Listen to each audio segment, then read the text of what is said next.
Nawasalimia wote. Je, hamjambo?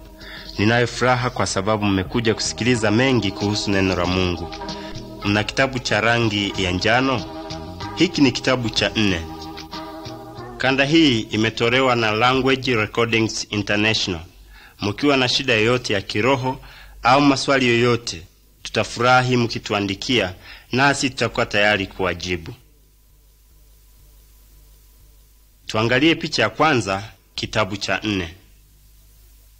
Kulikuwa na njaa sana katika nchi ya Kanaani. Mtu mmoja aliyeitwa Elimeleki akaondoka na kwenda kukaa katika nchi ya Moabu, kwa sababu kulikuwa na chakula kingi huko. Elimeleki na mke wake Naomi walijaliwa kuwa na watoto wawili wa kiume. Baada ya muda Elimeleki alifariki, na wale watoto wake walikuwa wameoa wake kutoka katika kabila la Moabu. Hao wakwezi Naomi, mmoja aliitwa Oripa na mwingine aliitwa Ruth. Baada ya miaka 10 wale waume zao wakafariki. Naomi akasikia kwamba sasa kuna chakula tena huko nyumbani alikotoka, ndipo akaamua kurudi katika nchi yake.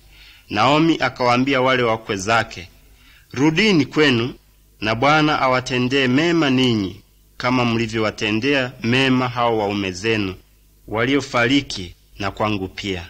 Bwana awajalie kuona raha kila mmoja nyumbani kwa mmewe." Lakini wote wakalia na kumwambia, "Tutarudi pamoja na wewe kwa watu wako." Lakini Naomi akawaambia, "La, rudini nyumbani kwenu." Ungejisikia vipi kama ungekuwa Naomi? Alikuwa katika nchi ya kigeni, na tena mume wake alikuwa amekwisha fariki. Halafu watoto wake wawili nao pia walifariki. Akaachwa yeye na wakwe zake. Kama wewe ni Mkristo, uko sawa na Naomi? Hii dunia siyo nyumbani kwetu. Tuko kama wageni tukingojea nyumbani kwetu, hasa ambako ni mbinguni. Picha ya pili. Naomi alijaribu kuwashawishi wakwe zake ili warudi kwao. Katika picha mnaweza kumuona Oripa alikata shauri kurudi kwao, lakini Ruthu alikataa kabisa. Naomi akamwambia, "Angalia, Oripa amerudi kwa watu wake na kwa miungu yao." Lakini Ruth alisema, "Uendako nami nitakwenda, utakapoishi nami nitaishi. Watu wako watakuwa watu wangu, na Mungu wako atakuwa Mungu wangu. Pale utakapokufa nami nitakufa. Hakuna kitakachotutenganisha ila kifo." Naomi akaona hakuna haja ya kubishana na Ruth. Wote wakaondoka na kurudi Bethlehemu.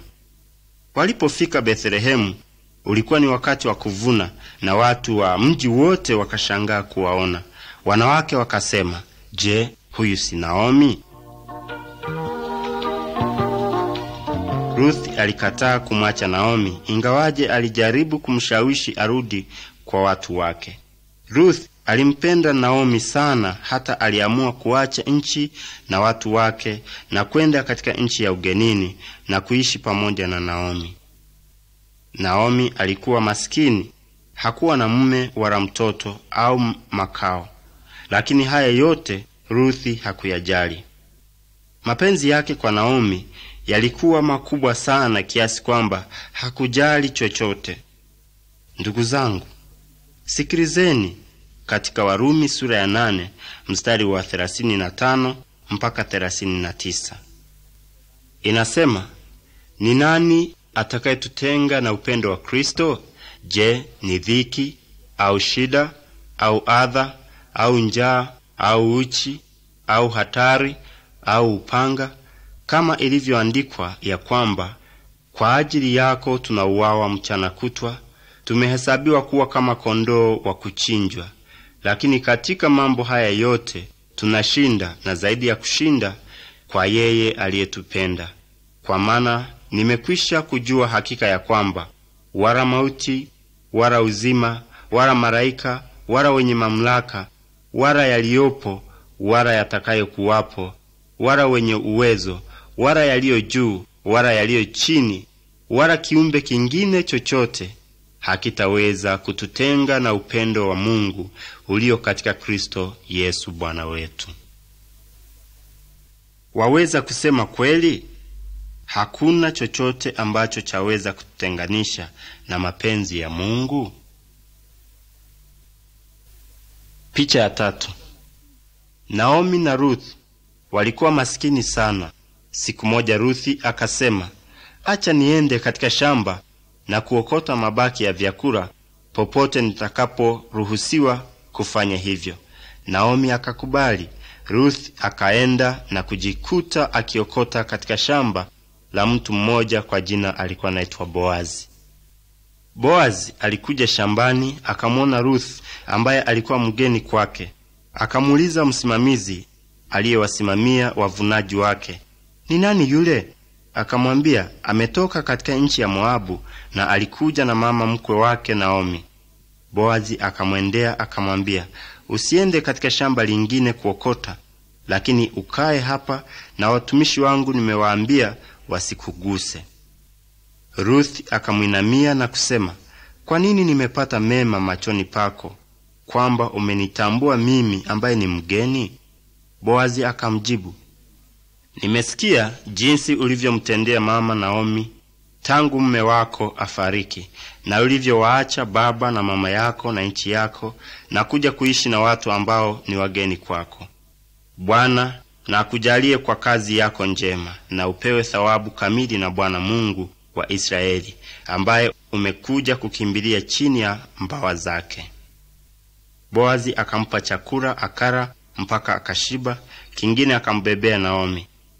Akawaambia wavunaji wamwachie chakula kingi nyuma ili aokote.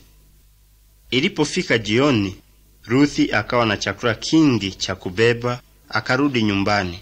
Naomi akamuuliza, alikuwa amepata wapi hicho chakula kingi? Ruthi akamwambia, katika shamba la Boazi. Akasema, Bwana ambariki, huyo ni jamaa yetu. Picha ya 4. Ilikuwa ni mila ya wana wa Israeli kwamba jamaa ya mume aliyefariki angeliweza kumwoa huyo mjane. Baadhi ya makabila yetu ya Kiafrika wana mila hizo pia. Siku moja Naomi alimwambia Ruth, nataka kukutafutia mume ambaye atakutunza. Boazi ni jamaa yetu. Nataka usiku wa leo uoge, uwe safi, ujipake mafuta mazuri na ujirembeshe. Halafu uende mahali atakaporara, uifunue miguu yake na ujiraze hapo. Atakwambia atakalo lifanya. Ruthi akafanya vile ambavyo Naomi alikuwa amemwambia. Alipofika mahali ambapo Boazi alikuwa amelala, aliifunua miguu yake na kulala hapo. Ilipofika usiku wa manane, Boazi alishtuka alipogundua kwamba mwanamke alikuwa amelala miguuni pake. Aliuliza, wewe ni nani? Ruthi akamjibu, mimi ni mtumishi wako Ruth. Halafu akasema, Bwana akubariki, wala usiogope. Mimi ni wa jamaa yako aliye karibu, lakini kuna mtu wa jamaa yako aliye karibu kuliko mimi. Kaa hapa, halafu asubuhi nitakwenda kusema naye, ili nione kama atakuoa. Kama hawezi, basi nitakuoa. Basi Ruth akakaa hadi asubuhi, lakini kabla ya kuondoka Boazi alimpa vyakula vingi ili ampelekee Naomi. Naomi alipomuuliza jinsi mambo yalivyoenda, Ruth alimwambia yote na kumwonyesha zawadi alizopewa. Naomi akamwambia, subiri mwanangu, tuone kitakachotokea, maana hatapumzika hadi mambo yatakapokuwa sawa. Picha ya 5. Ilikuwa mila za wana wa Israeli kwamba jamaa wa karibu zaidi ndiye angemuoa mjane wa ndugu yake. Kulikuwa na jamaa mwingine wa karibu zaidi ambaye alistahili kumuoa Ruth kama angependa. Ndipo Boazi akawaita wazee 10 wa mji, akawaambia waketi. Akasema, Naomi aliyerudi hapa kutoka katika nchi ya Moabu anauza sehemu ya ardhi aliyokuwa nayo ndugu yetu Elimeleki. Nami nimeona nikujulishe wewe ili uinunue mbele ya hao watu. Kama utaikomboa, haya uikomboe, lakini kama huwezi, uniambie mimi ili nijue, kwa kuwa hakuna mtu mwingine ila ni wewe, baada yako ni mimi. Basi huyo jamaa akakubali. Boazi akamwambia atamchukua pia na Ruth kama mke wake. Yule jamaa akasema hataweza kumchukua Ruth, basi nafasi ikawa ya Boazi. Akakivua kiatu chake na kumpa Boazi. Hii ilikuwa ni mila zao kuhusu habari za kukomboa na kubadilishana. Hapa katika picha waweza kuona jamaa wakimkabidhi Boazi kiatu, ikiwa kama mamlaka ya kuikomboa shamba na kumchukua Ruth kama mke wake.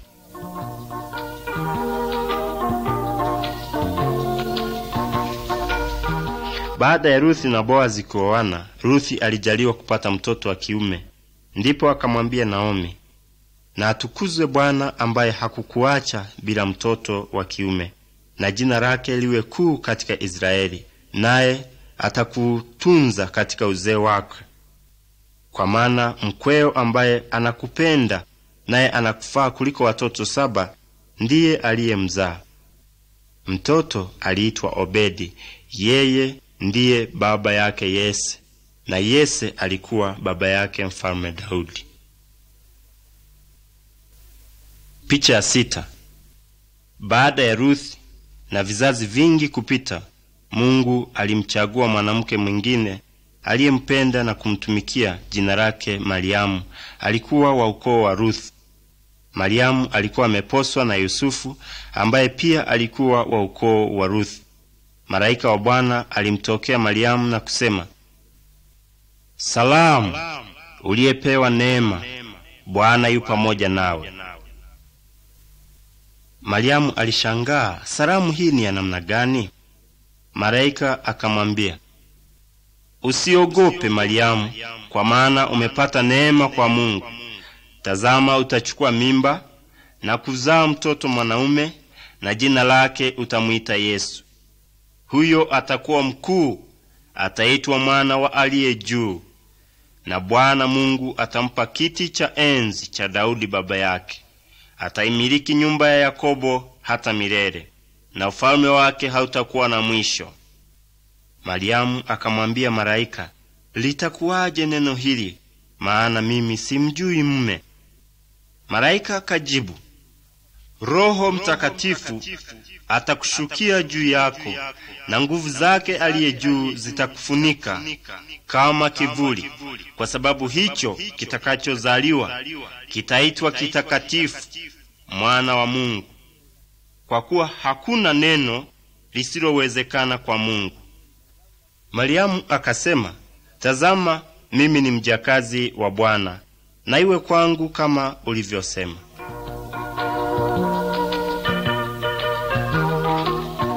Ndugu zangu, watu wengi hawaamini kuwa Yesu Kristo alizaliwa na bikira. Kumbuka, hakuna kisichowezekana kwa Mungu. Hatujui kwa nini Mungu huchagua njia kama hizi kutimiza mipango yake, lakini ni vizuri tujue kwamba yote anayoyatenda ni mema na mazuri sana. Yesu alizaliwa kwa njia hii kwa sababu ilikuwa imetabiriwa miaka mingi iliyopita kwamba Yesu mwana wa Mungu atakuja duniani, azaliwe na bikira katika njia ya upole, na ufalme wake utakuwa hauna mwisho. Picha ya 7. Kulikuwa na mwanamke mmoja aliyempenda Mungu sana. Jina lake aliitwa Hana. Alikuwa mke wa pili kwa mume wake aliyeitwa Elikana. Mke wa kwanza alikuwa na watoto, lakini Hana hakujaliwa kupata mtoto. Huyo mke wa kwanza alikuwa akimchokoza Hana kwa kusema maneno mabaya kwake kwa sababu hakuwa na mtoto. Mwaka hata mwaka Elikana na jamaa yake walienda Shilo kuabudu na kumtolea dhabihu Bwana Mungu wa majeshi, ambako Eli ndiye aliyekuwa kuhani mkuu. Siku moja Hana alienda kuabudu wakati roho yake ilikuwa nzito sana kwa huzuni. Akamlilia Bwana Mungu akisema, Bwana wa majeshi, ikiwa wewe utaliangalia teso la mjakazi wako, unikumbuke na kunipa mimi mtoto mwanaume, mimi nitampa Bwana huyo mtoto siku zote za maisha yake, wala wembe hautapita kichwani mwake. Eli kuhani alikuwa ameketi mlangoni akimwangalia Hana akiomba. Kinywa chake Hana kilionekana kwamba anasema, lakini sauti haikutoka. Eli kuhani alidhani kwamba Hana alikuwa amelewa. Akamwambia Hana, Hana, acha huo ulevi wako. Hana akamwambia, siyo hivyo bwana wangu, mimi ni mwanamke mwenye huzuni, nimeimimina roho yangu mbele za Bwana. Eli akamjibu akasema, nenda zako kwa amani, na Mungu wa Israeli akujalie haja yako uliyomwomba. Mungu alimjalia Hana, akazaa mtoto mwanaume, akamwita jina lake Samweli. Elikana alimpenda sana Hana, ingawaje Hana hakuwa na mtoto. Hata hivyo, Elikana alimpenda sana Hana. Neno la Mungu latuambia katika Waefeso sura ya 5 mstari wa 25, linasema, enyi waume, wapendeni wake zenu kama Kristo naye alivyolipenda kanisa, akajitoa kwa ajili yake, ili makusudi alitakase na kulisafisha kwa maji katika neno, apate kujiletea kanisa tukufu lisilo na ila wala mawaa wala kunyanzi wala lolote katika hayo, bali liwe takatifu lisilo na mawaa. Vivyo hivyo imewapasa waume nao kuwapenda wake zao kama miili yao wenyewe. Ampendaye mkewe hujipenda mwenyewe, maana hakuna mtu anayeuchukia mwili wake popote, bali huulisha na kutunza kama Kristo naye anavyolitendea kanisa. Picha 8. Mnakumbuka Hana alivyomwahidi Mungu? Ndiyo, aliahidi kumpa Bwana mtoto huyo, na wembe hautapita kichwani pake. Hana na Elikana walipojaliwa kupata mtoto walimwita Samweli, na Samweli alipokuwa bado mtoto mdogo walimpeleka huko Shilo kukaa na kuhani Eli ili amtumikie Bwana. Kuhani Eli alikuwa na watoto wawili ambao hawakumtii Bwana, na mara nyingi walilidharau jina la Mungu. Eli alijaribu kuwashauri ili wabadilishe tabia zao, lakini hawakumsikiliza wala kubadili mienendo yao. Usiku mmoja Bwana Mungu alimwita Samweli akasema, Samweli, Samweli. Samweli akajibu, mimi hapa. Akamwendea Eli kwa haraka akasema, mimi hapa, kwa maana uliniita. Eli akasema, mwanangu, sikukuita, nenda ukalale. Samweli hakujua ni sauti ya Bwana Mungu iliyokuwa ikiita. Baada ya muda Bwana Mungu akaita tena akasema, Samweli, Samweli. Samweli akajibu, mimi hapa. Akamwendea Eli tena akasema, mimi hapa. Eli akamwambia, sijakuita, nenda ukalale. Hii ilitokea mara ya 3. Ndipo Eli akatambua kuwa Bwana ndiye aliyemwita mtoto Samweli. Akamwambia, nenda ukalale, na atakapokuita tena jibu kwamba, nena Bwana, kwa kuwa mtumishi wako anasikia. Ndipo Mungu akaita tena, na Samweli akasema, nena Bwana, kwa kuwa mtumishi wako anasikia. Bwana akamwambia, Samweli, angalia, nitatenda neno katika Israeli ambalo kila atakayelisikia masikio yake yatamwasha. Akasema, nitaihukumu nyumba ya Eli milele, kwa kuwa wanawe walijiletea laana, wala yeye hakuwazuia.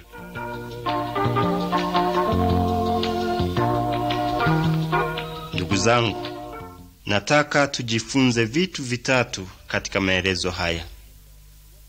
Kwanza, tunapomwahidi Mungu jambo fulani lazima tulitimize. Hana angebadilisha mawazo yake na kataa asimtoe Samueli kwa Bwana, lakini aliweka ahadi yake na akaitimiza. Jambo la pili, Mungu anapotuita huwa tunasema kama Samueli, sema Bwana, kwani mtumishi wako anasikia. Labda Mungu hasemi kwa sauti kubwa kama alivyofanya kwa Samueli, lakini Mungu husema nasi kupitia katika neno lake, yani Biblia.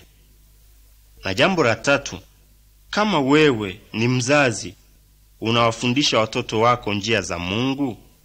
Eli alikuwa kuhani, lakini hakufundisha watoto wake neno la Mungu.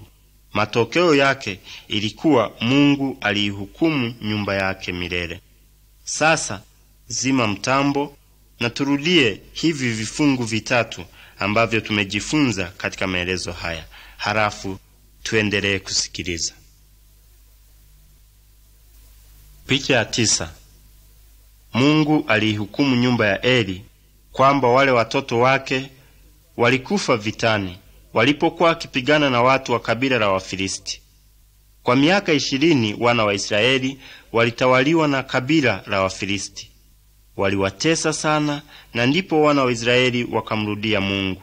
Samueli akawaambia, ikiwa mnamrudia Bwana kwa mioyo yenu yote, basi iondoeni mbali miungu yote ya kigeni, mkamtumikie yeye peke yake, naye atawaokoa katika mikono ya Wafilisti. Watu wote wakakubali, wakajikusanya huko Mispa, ambako Samueli aliwaombea kwa Bwana. Wafilisti waliposikia, wakajikusanya jeshi lote na kwenda Mispa ili kupigana na wana wa Israeli. Lakini Bwana Mungu akapiga ngurumo ya msindo mkubwa sana juu ya Wafilisti, wakachanganyikiwa, na hapo wakauawa wote mbele za Waisraeli. Najua mara ngapi wana wa Israeli walimuasi Mungu? Ndiyo, ni mara nyingi sana.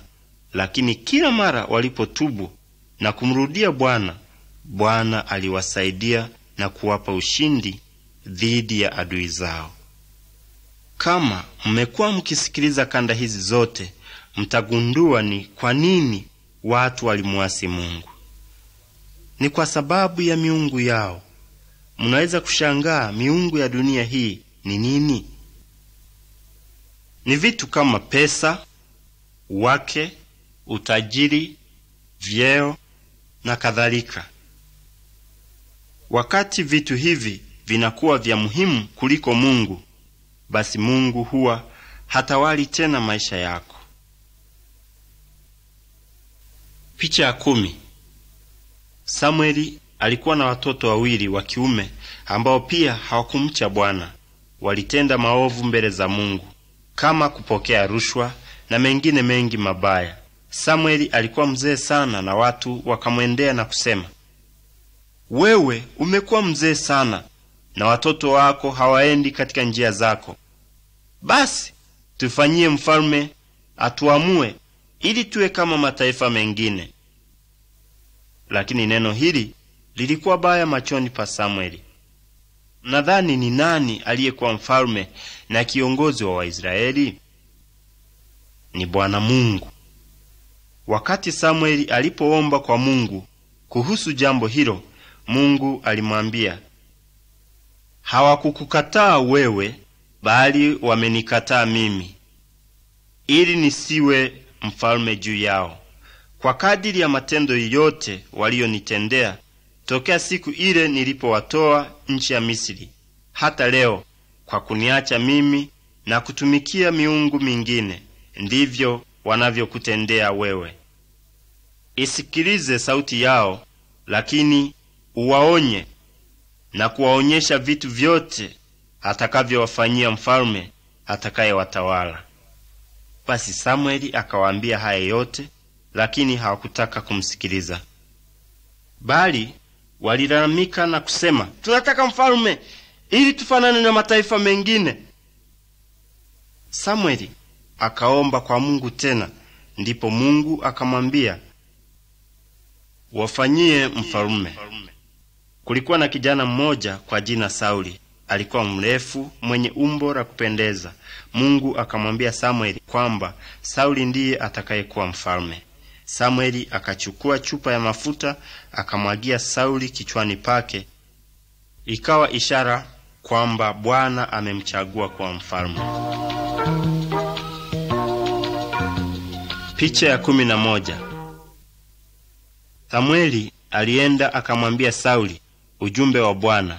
Bwana alimwambia Sauli hivi: uchukue jeshi lako ukawapige Amaleki na kuviharibu kabisa vitu vyote walivyo navyo, wala msiwaachilie, bali waueni wote, wanaume na wanawake, watoto, ng'ombe, kondoo, ngamia na punda. Sauli na jeshi lake wakaenda kupigana, lakini Sauli na watu wake walimwacha Agagi mfalme wa Amaleki. Wakawachukua baadhi ya mifugo waliokuwa wamenona na chochote kilichokuwa kizuri. Je, mnakumbuka amri ya Mungu ilikuwa ni nini? Ndiyo, ilikuwa kuangamiza kila kitu. Wakati Samueli alipomwona Sauli, Sauli alisema, ubarikiwe na Bwana. Nimeitimiza amri ya Bwana. Samueli akasema, mbona nasikia mlio wa ng'ombe na kondoo? Sauli akamwambia, watu wamewaleta ili wawatoe dhabihu kwa Bwana Mungu wako, lakini waliosalia tumewaangamiza kabisa. Samueli akamwambia, kwa nini hukuitii amri ya Bwana? Sauli alijua ni dhambi, akatubu akasema, nimefanya dhambi, maana niliwaogopa wale watu nikaitii sauti yao. Samueli akamwambia, kwa sababu mmemkataa Mungu, naye Bwana amekukataa wewe. Samueli alipogeuka aende zake, Sauli alishika vazi lake, nalo likararuka. Basi Samueli akamwambia, leo Bwana amekulalulia ufalme wa Israeli kutoka kwako.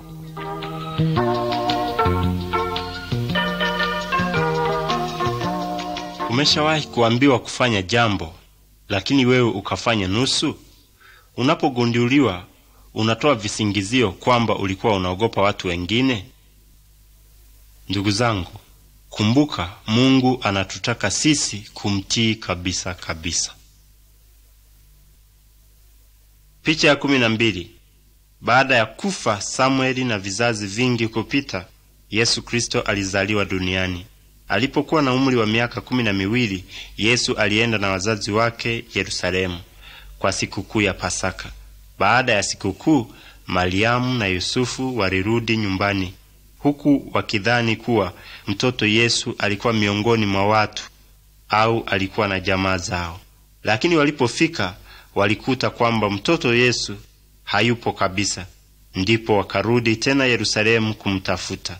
Baada ya kumtafuta kwa siku 3, walimkuta hekaluni ameketi katikati ya walimu, akiwasikiliza na kuwauliza maswali. Nao wote waliomsikia walistaajabu kwa maneno yake. Mama yake akamwambia, mbona umetutenda hivi mwanangu? Mimi na baba yako tulikuwa tukikutafuta kwa huzuni. Akawaambia, kwa nini mlikuwa mkinitafuta? Hamjui imenipasa niwe katika nyumba ya baba yangu? Lakini Mariamu na Yusufu hawakuelewa maneno ya Yesu. Wakarudi wote pamoja Nazareti, na Yesu akakuwa na kuendelea kuwatii wazazi wake. Yesu akazidi kuendelea katika hekima na kimo, akimpendeza Mungu na wanadamu. Kama alivyokuwa Samueli, Yesu naye alikuja duniani ili amtumikie Mungu. Mnajua sisi sote tuna kusudi la kuishi sasa. Kusudi lako ni nini leo? Yohana sura ya 9 mstari wa 4 inasema, imetupasa kuzifanya kazi zake yeye aliyetutuma kungali mchana. Usiku waja usipoweza mtu kufanya kazi. Picha ya 13. Mungu alikuwa amemkataa Sauli kama mfalme wa Israeli. Siku moja akamwambia Samueli, jaza pembe yako mafuta, uende kwa Yese Bethlehemu, maana nimemchagua mmoja kati ya watoto wake kuwa mfalme. Samueli alifanya hivyo, na alipofika akamwona kijana mmoja, akadhani lazima awe huyu. Lakini Bwana akamwambia Samueli, Bwana haangalii kama mwanadamu aangaliavyo, maana mwanadamu huitazama sura ya nje, lakini Bwana huutazama moyo. Ndipo Yese akawapitisha wanawe 7 mbele ya Samueli, lakini Bwana hakumchagua yoyote kati yao. Kisha Samueli akamuuliza kama kuna mtoto mwingine. Yese akamwambia, ndiyo, kuna mdogo wao, lakini anachunga kondoo. Samueli akamwambia atume mtu amlete. Alipofika, kijana Daudi alikuwa mwenye umbo la kadiri na mwenye kupendeza. Huyo ndiye Bwana alikuwa amemchagua kuwa mfalme wa Israeli. Samueli akamtia Daudi mafuta, na Roho wa Bwana akamjia Daudi kwa nguvu tangu siku hiyo. Daudi alikuwa kijana shujaa na mwenye nguvu. Alijua pia kupiga vyombo vya muziki. Siku moja alipokuwa akichunga kondoo, kulitokea simba akitaka kuua kondoo wake, lakini Daudi alimuua yule simba na kuokoa kondoo. Na siku moja pia akamuua mbwa mwitu kwa mkono wake.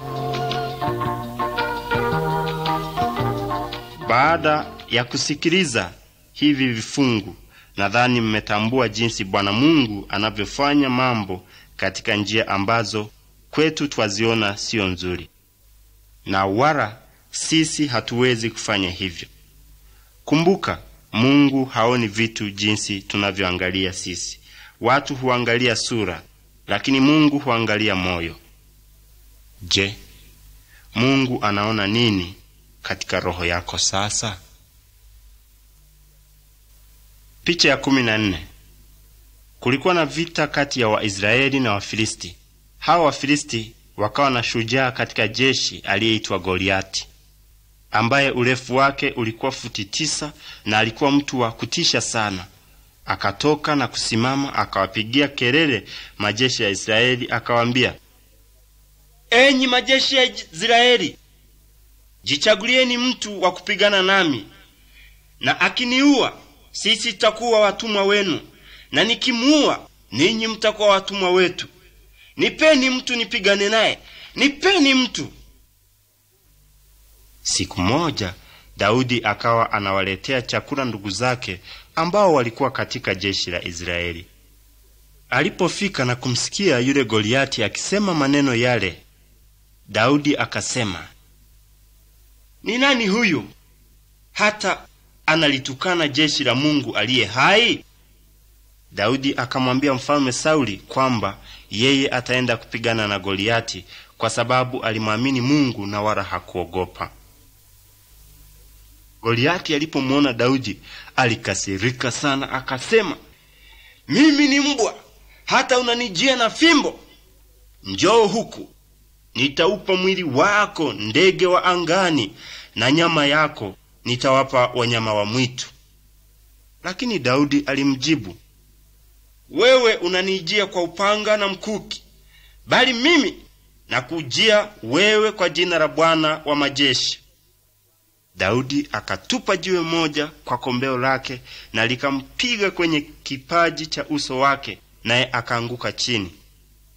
Daudi akawashinda Wafilisti. Ndugu zangu, mna shida yoyote sasa ambayo ni kubwa kama Goliati, na wewe mwenyewe unaona huiwezi? Kumbuka Daudi alivyosema. Alisema, unanijia kwa upanga na mkuki, lakini mimi ninakujia kwa jina la Bwana Mungu wa majeshi. Picha ya 15. Baada ya hayo yote, Daudi alikaa katika nyumba ya mfalme. Yonathani aliyekuwa kati ya watoto wa mfalme Sauli alimpenda sana Daudi, na kila mara walipokwenda kupigana na adui zao, Waisraeli waliwashinda. Mfalme Sauli akampenda sana Daudi. Ikawa siku moja baada ya vita, wakaja wanawake kumsalimia Daudi na jeshi lake. Wakaimba wakisema, Sauli amewaua maelfu na Daudi amewaua makumi elfu. Hii ilimkasirisha sana Sauli, akamwonea wivu Daudi tokea siku ile. Akajua kwamba Roho wa Mungu alikuwa amemwacha na kumwingia Daudi. Siku moja wakati Daudi alipokuwa akimchezea Sauli mziki, roho mchafu alimwingia Sauli, akachukua mkuki na kumtupia Daudi, lakini haukumchoma. Mara mbili alimtupia mkuki na wala haukumpata Daudi. Baadaye Sauli alijaribu kumuua Daudi, lakini kila mara aliepa na Mungu alimlinda. Yonathani na Daudi walikuwa marafiki sana. Yonathani alijaribu kusema na baba yake ili asimuue Daudi, kwa sababu Daudi alikuwa hana makosa. Sauli angempenda sana Daudi kwa sababu Mungu alikuwa naye na kumsaidia kuwashinda adui zao. Lakini alifurahi? La. Kwa nini? Kwa sababu aliona kuwa watu wanamsifu na kumpenda sana Daudi kuliko yeye. Sauli aliona Daudi anaweza kufanywa kuwa mfalme, na hii ikawa yeye atapoteza ufalme wake. Hii ndiyo maana alimwonea wivu. Hatuwezi kuogopa kama tunafanya yaliyo mema machoni pa Mungu.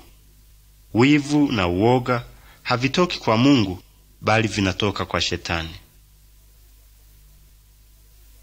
Picha ya 16. Yonathani alimuonya Daudi kwamba baba yake alikuwa anatafuta njia ya kumuua. Hii ilimfanya Daudi akimbilie kwenye milima nyikani kujificha. Naye Sauli aliposikia, akakusanya watu wapatao 3,000 na kwenda kumtafuta Daudi. Usiku mmoja, wakati Sauli na watu wake walipokuwa wamepiga hema na wamelala, Daudi alikuwa amewaona. Akawauliza wale watu wake, je, ni nani atakayeshuka na mimi kwenye kambi ya Sauli? Abishai akasema, mimi nitashuka pamoja na wewe. Usiku huo wakawaendea kambini, wakamkuta Sauli amelala na mkuki wake umechomekwa chini karibu na kichwa chake, naye Abneri na watu wake wamelala wakimzunguka. Abishai akamwambia Daudi, Mungu amemtia adui yako mikononi mwako leo. Basi niache nimpige kwa mkuki wangu. Lakini Daudi akamwambia, ni nani anayeweza kunyosha mkono wake juu ya mtumishi wa Bwana? Ukifanya hivyo, Bwana Mungu atakupiga. Siku yake ya kufa itampata. Bwana anakataa nisiunyoshe mkono wangu juu ya mtumishi wake.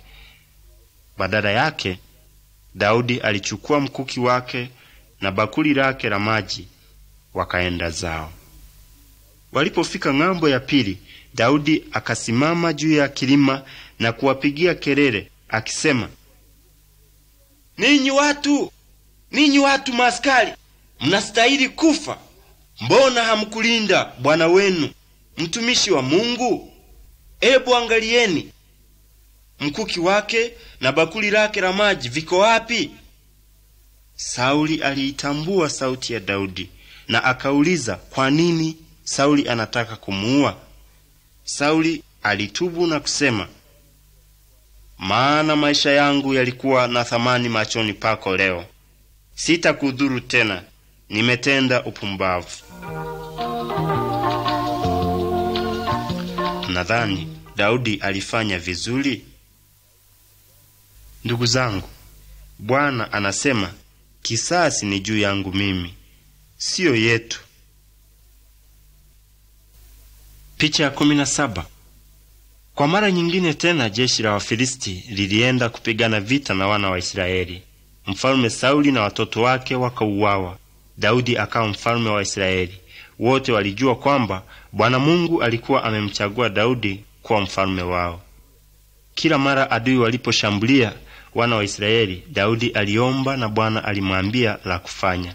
Siku moja mfalme Daudi alikusanya jeshi lake la watu wapatao 30,000 ili waende kuleta sanduku la Bwana. Hili lilikuwa sanduku ambalo lilibeba agano la Bwana na wana wa Israeli, na ni makuhani tu waliochaguliwa ambao wangesogea karibu nalo.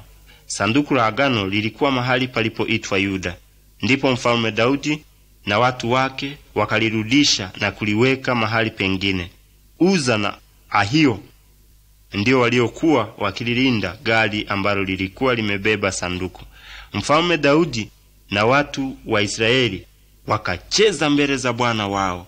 Walipofika njiani, ng'ombe mmoja aliyekuwa akivuta gari la sanduku alijikwaa, na Uza akaunyosha mkono wake na kugusa lile sanduku. Ndipo hasira ya Bwana ikawaka na kumpiga Uza papo hapo na akafa. Daudi akamwogopa Bwana tangu siku hiyo na hakutaka kuliweka tena sanduku hilo nyumbani kwake. Mnaweza kushangaa kwa nini Mungu alimkasirikia Uza ambapo yeye alifanya jambo la kawaida. Sanduku lilikuwa linaanguka, na hivyo alinyosha mkono wake ili alishike lisianguke. Hata hivyo, sanduku la Bwana lilikuwa takatifu na ilibidi liheshimiwe. Siku hizi nadhani hatuheshimu nyumba ya Bwana wala neno lake itupasavyo. Utawaona watoto wakicheza na watu wakifanya mambo yao na sio sara. Na hata hivyo, wakati mwingine tunaona Biblia kama kitabu cha kawaida tu na wala sio kama neno la Mungu. Mara nyingine tunaacha watoto wetu kucheza nayo na kuiangusha chini hata bila kuheshimu kwamba ni neno la Mungu. Mungu anataka tuheshimu neno lake na nyumba yake. Picha ya 18. Ilikuwa ni mwanzo wa mwaka mpya, wakati wafalme huenda vitani. Daudi akampeleka Yoabu na jeshi lote la Israeli kupigana. Daudi alibaki katika makao yake. Ikawa wakati wa jioni, alikuwa akitembea juu ya dari ya nyumba la kifalme, akaona mwanamke anaoga ambaye alikuwa mzuri sana. Daudi akamtamani, akampeleleza, akauliza habari za yule mwanamke. Mtu mmoja akamwambia ni Bathsheba, mke wa Uria. Daudi akamtuma mjumbe kumleta kwake, halafu akalala naye. Yule mwanamke akachukua mimba, akaenda kumwambia Daudi. Sasa Daudi akapata matatizo. Unadhani alifanya nini? Alianza kufanya mipango ya kuficha dhambi yake. Alimrudisha Uria kutoka vitani, akamwambia aende nyumbani kwake. Lakini Uria alilala mlangoni kwa nyumba ya mfalme. Daudi alipogundua, akamwalika ndani, wakala chakula pamoja, akampa divai nyingi ili alewe, akidhani kuwa baadaye ataenda nyumbani kwa mke wake, na hapo itaonekana kuwa mimba ya Bathsheba ni yake. Lakini Uria hakuenda. Ndipo Daudi akamrudisha vitani, akatoa amri kwa Uria awekwe kwenye uwanja wa vita, na Yoabu ahakikishe kwamba Uria ameuawa. Na hivyo Uria akauawa. Ndugu zangu, nataka tujifunze vitu vitatu kutokana na maelezo yetu haya. 1. Daudi alitakiwa kuwa kwenye vita, badala yake alimtuma Yoabu na yeye akabaki nyumbani akiwa hana kazi ya kufanya. Wakati huwa hatuna kazi, mara nyingi ndivyo shetani hupata nafasi ya kutuangusha katika dhambi. Jambo la pili, Daudi aliangalia, akaona mwanamke mzuri akioga, akapeleleza, akamjua, akamwalika nyumbani kwake. Jaribio lilitokea wakati alipomwangalia. Angeliachia hapo, lakini aliendelea, akamwalika nyumbani kwake na kulala naye. Jambo la tatu, baada ya Bathsheba kuchukua mimba, Daudi angetubu kwa Bwana, lakini alijaribu kuficha kwa kumrudisha Uria nyumbani kwa mke wake ili asionekane kuwa ni mimba yake. Uria alipokataa, akajaribu tena kumpa divai ili alewe sana. Hata hivyo Uria alikataa. Ndipo Daudi akafanya mpango na Uria akauawa vitani. Daudi alitubu na Bwana Mungu akamsamehe, lakini mtoto aliyezaliwa alikufa na laana ikawa kwa Daudi siku zote za maisha yake. Picha ya 19.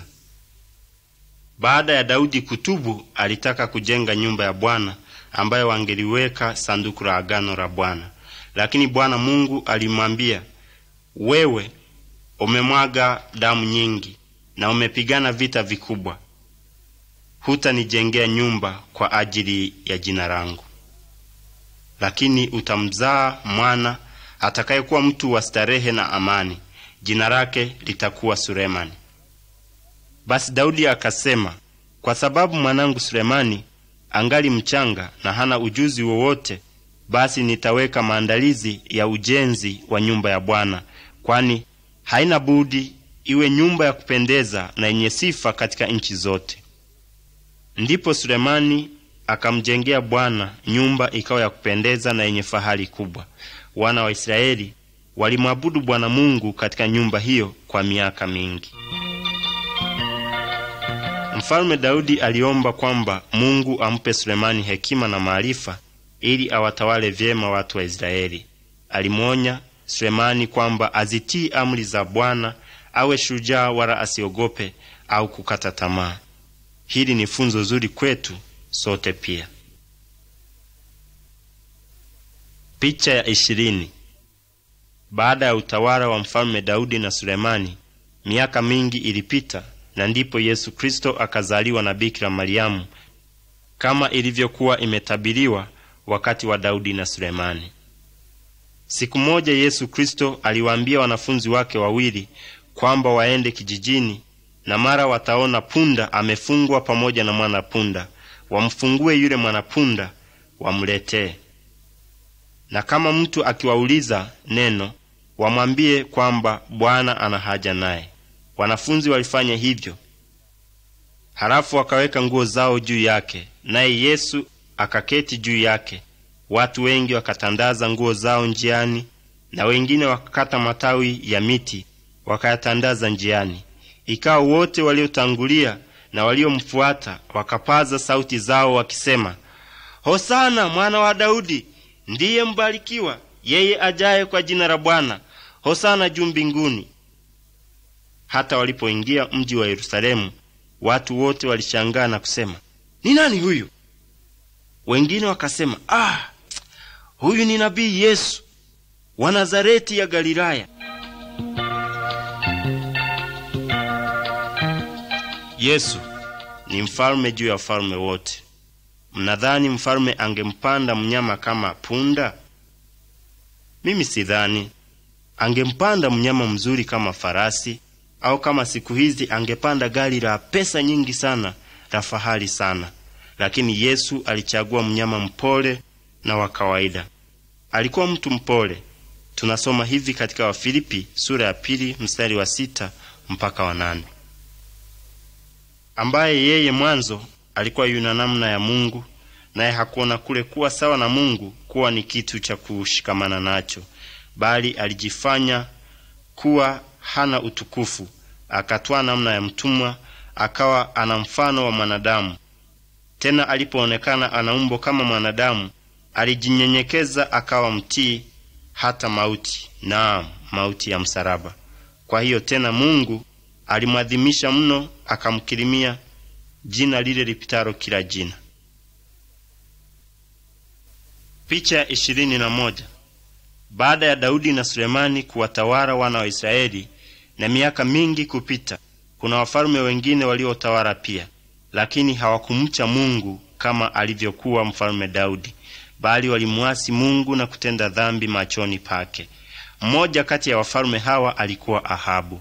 Alimuoa mke kwa jina aliyeitwa Yezebeli, halafu akaanza kuitumikia miungu iliyoitwa Baali. Siku hizo kulikuwa na nabii wa Bwana jina lake aliitwa Eliya, na kwa sababu ya dhambi za Ahabu, Eliya akamwambia, kama Bwana Mungu wa Israeli aishivyo, ambaye ninasimama mbele zake, hakutakuwa na umande wala mvua kwa miaka kadhaa, ila kwa neno langu. Ndipo Bwana akamwambia aende kujificha karibu na kijito cha Kerithi, ambapo angepata maji safi, na Bwana akawaamuru kunguru wawe wakimlisha. Kila siku kunguru walimletea nyama na mikate.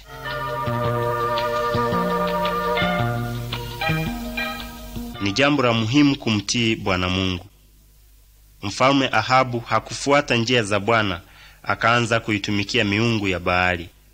Mnajua moja kati ya amri za Mungu inasema nini? Usiisujudie miungu mingine. Picha ya 22. Njaa ilichukua miaka 3, halafu Bwana akasema na Eliya aende kwa Ahabu akamwambie kuwa kuna njaa kwa sababu yeye na nyumba yake walikuwa wamemwasi Mungu na kuitumikia miungu ya Baali. Yezebeli mke wake alikuwa akijaribu kuwaua manabii wa Mungu, lakini wengine 100 walikuwa wamejificha milimani. Eliya akamwambia mfalme Ahabu, basi unikusanyie wana wa Israeli katika mlima wa Karmeli na uwalete manabii wa Baali 450. Eliya akawaambia watu wote, mtasitasita katikati ya mawazo mawili hata lini? Bwana akiwa ndiye Mungu, mfuateni, bali ikiwa Baali ni mungu, haya mfuateni. Na wale watu hawakumjibu neno. Eliya akawaambia walete ng'ombe 2, halafu manabii wa Baali wamchague wanayemtaka, wamkatekate na kumweka juu ya kuni, nami nitamtengeneza huyo ng'ombe wa pili na kumweka juu ya kuni, na sitatia moto. Halafu akawaambia, ombeni kwa jina la Mungu wenu, nami nitaomba kwa jina la Bwana Mungu wangu, na Mungu yule atakayejibu kwa moto na awe ndiye Mungu. Basi wakaanza kuliitia jina la Baali tangu asubuhi hata mchana, na hakuna aliyejibu. Wakarukaruka juu ya madhabahu walioifanya.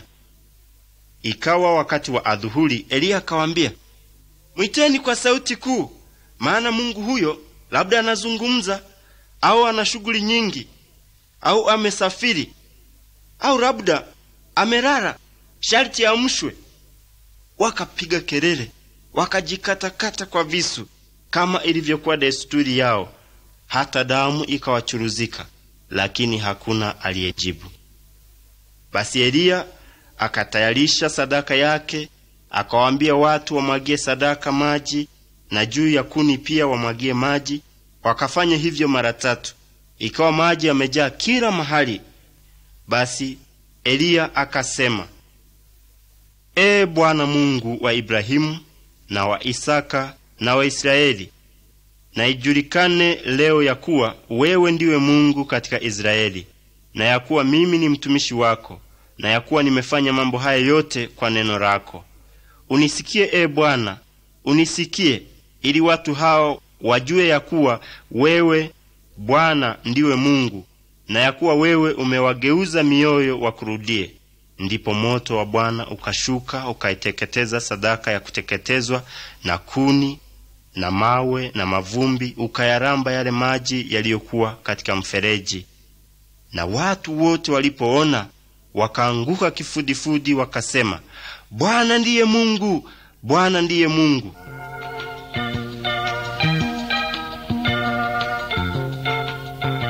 Ndugu zangu, mnaitumikia miungu ya dunia hii na Shetani, au mnamtumikia Mungu? Eliya aliwaambia watu kwamba hawezi kuwa na mabwana wawili. Na katika Wakorintho wa kwanza sura ya 10 mstari wa 21 yasema, hamwezi kunywea kikombe cha Bwana na kikombe cha mashetani. Hamwezi kushirikiana katika meza ya Bwana na katika meza ya mashetani. Hatuwezi kuwatumikia mabwana wawili. Picha ya 23. Yezebeli alituma ujumbe akamwambia Eliya atauawa. Alienda nyikani na alikuta mti na akapumzika hapo. Alikata tamaa na akamwambia Mungu, yatosha sasa, Ee Bwana, uiondoe roho yangu, kwa kuwa mimi si mwema kuliko baba zangu. naye akajinyosha akalala chini ya mretemu. Na tazama, malaika akamgusa akamwambia, inuka ule.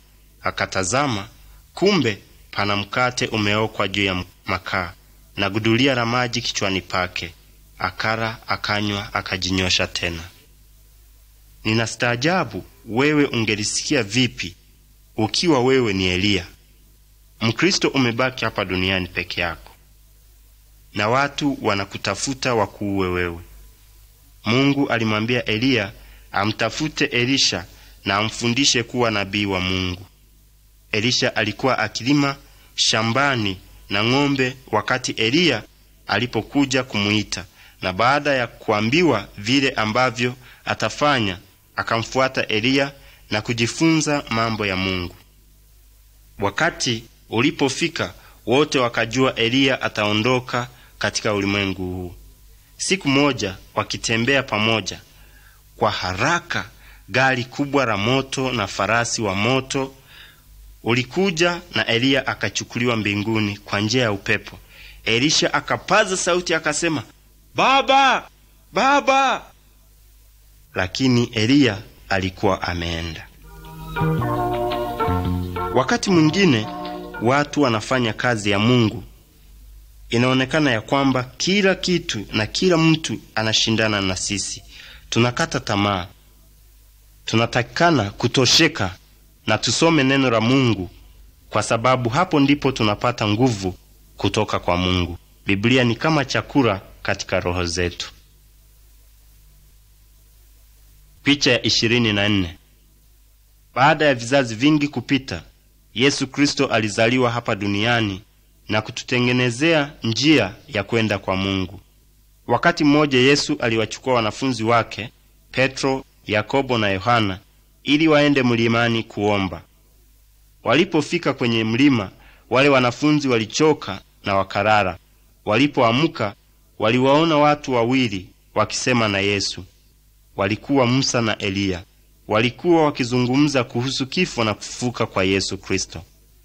Musa na Eliya walipokuwa karibu kuondoka, Petro alimwambia Yesu, Bwana, ni vizuri sisi kuwa mahali hapa. Tufanye vibanda vitatu, kimoja chako wewe na kimoja cha Musa na kimoja cha Eliya. Alipokuwa akisema hayo, wingu lilitokea likawatia uvuli, wakaogopa sana. Sauti ikatoka katika wingu ikisema, huyu ni mwanangu mpendwa wangu, msikieni yeye. Mara akaonekana Yesu yu peke yake.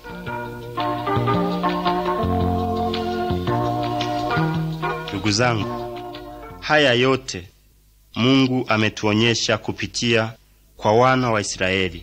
Yatuelekeza kwake Yesu Kristo, ambaye alikuja kuwatumikia watu wote. Alikufa msalabani kama ondoleo la dhambi zetu na akafufuka tena ili tupate maisha ya milele. Natumaini wote mnayo haya maisha ya milele. Kama sivyo, omba sasa hivi na utubu dhambi zako, umwambie Mungu wewe ni mwenye dhambi. Maana Biblia yasema wote wamefanya dhambi, lazima tumuombe Yesu atusamehe dhambi zetu. Tumshukuru pia kwa kujitoa kuwa sadaka yetu. Mfuate yeye na njia zake. Acha kufuata njia za dunia hii.